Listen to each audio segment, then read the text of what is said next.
Hello friends, please don't forget to subscribe to my channel and like the videos. Thank you for your support.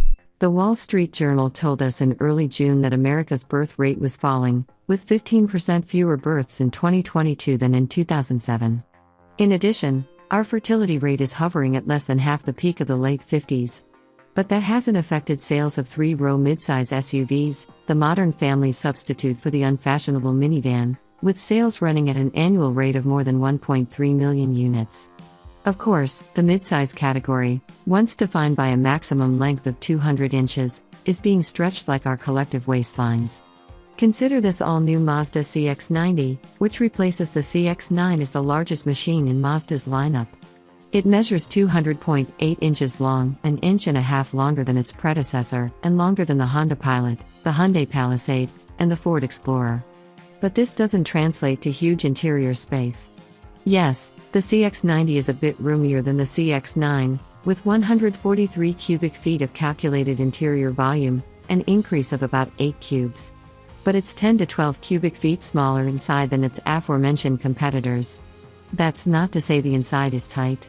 This remains a spacious cabin in the first and second rows, with a third row suitable mostly for kids. But the width is generally a little smaller everywhere than in the competition. It's interesting that despite the CX-90's 122.8-inch wheelbase, the longest in the segment, legroom is another area where it falls behind. This might be partially because the CX-90 has shifted from the transverse engine, front drive-based layout common to most of its competitors to a classic north-south rear drive configuration. Power comes from Mazda's brand new 3.3-liter inline-six engine, a very BMW-esque setup. The engine employs a single turbo and is available in two forms, tuned for regular or premium fuel. Our test example was the more powerful S model, developing 340 ponies at 6,000 revolutions per minute and 369 pound-feet of torque at 2,000 revolutions per minute on premium. Output falls slightly on regular, but still remains higher than the non-S version's 280 horsepower. It's coupled to a brand new 8-speed automatic developed by Mazda and bolstered by a 48-volt hybrid system that doesn't increase peak output but can assist the engine with as much as 113 pounds-to-foot of torque at low RPM, primarily when starting from rest. This all sounds very sporty, but we timed the CX-90 to 60 miles per hour in 6.3 seconds and to the quarter mile in 14.7 seconds at 99 miles per hour.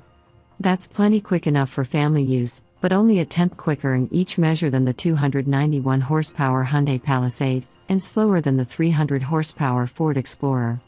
Even more surprising, despite the Mazda engine's generous torque and the hybrid boost, the CX-90 is just average in the 30 to 50 mile per hour and 50 to 70 mile per hour intervals, which measure responsiveness in everyday driving.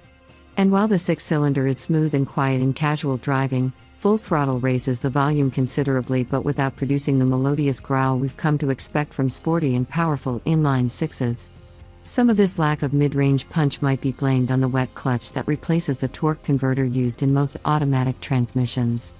This change is perhaps responsible for helping with the CX-90's stellar fuel economy. The EPA ratings for the S model are 23 miles per gallon city, 28 highway, and 25 combined. Most competitors trail by 4 or 5 miles per gallon in the combined rating. And these numbers apply to the real world, as our car achieved 29 miles per gallon, 1 mile per gallon higher than the EPA number, on our 75 mile per hour highway test. Of course, Mazdas are usually known for their above-average driving dynamics.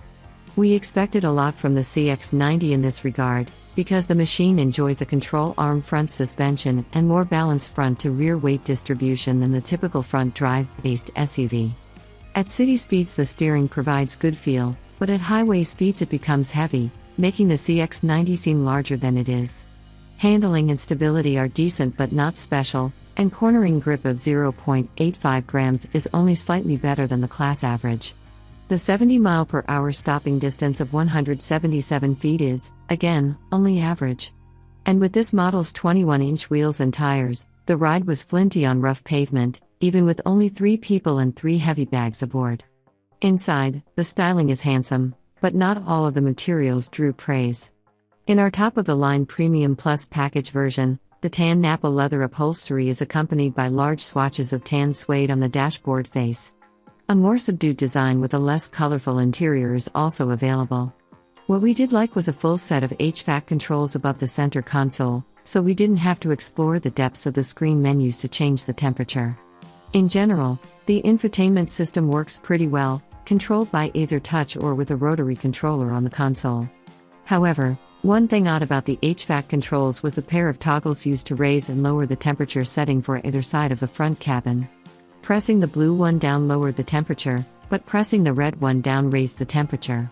A single toggle with both up and down motions would have been simpler, easier, and more logical. Although base CX-90s start at $40,970, our fully equipped CX-90 stickered at $61,920, which is about $8,000 more than a loaded Hyundai Palisade and over $7,000 more than a top-shelf Kia Telluride.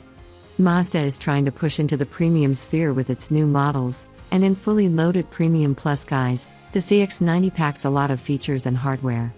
But the CX-90's highest trim costs more than our favorite 3-row SUVs in their priciest spec, leaving us wondering whether the top-shelf CX-90 can leap over those less expensive competitors.